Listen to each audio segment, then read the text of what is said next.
today I'll be discussing about Calvin cycle. How to form glucose in the light-independent reaction. Phase 1. The CO2 fixation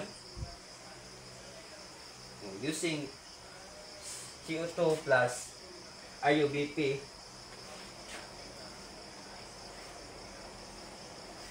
maghimo og phosphoglycerate in sa tabang sa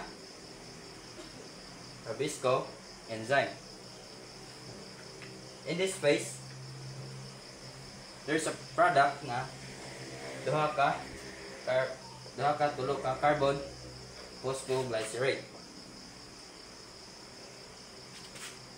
Phase 2 na CO2 reduction. So, ang may tabok, we need to convert phosphoglycerate to carbohydrates or the glucose. So, in helps of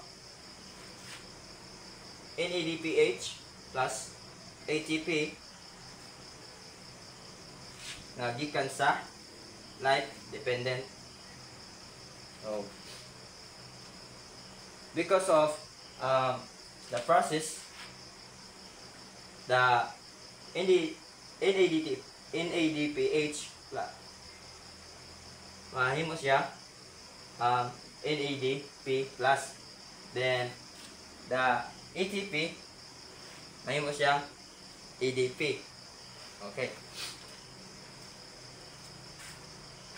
Phase 3, tungod kay ang photosynthesis kay usa ka cycle nga process, so dapat maghimo na pud balik og RUBP. So we need to use J3P gikan sa phase 2 para maghimo og balik og RUBP. So ang G3P kay tulo man ka carbon. So ang usa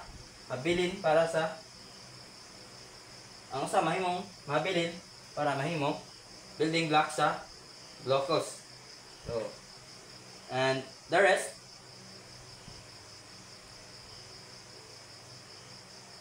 kay gamiton para mahimong RUBP sa tabang sa ATP.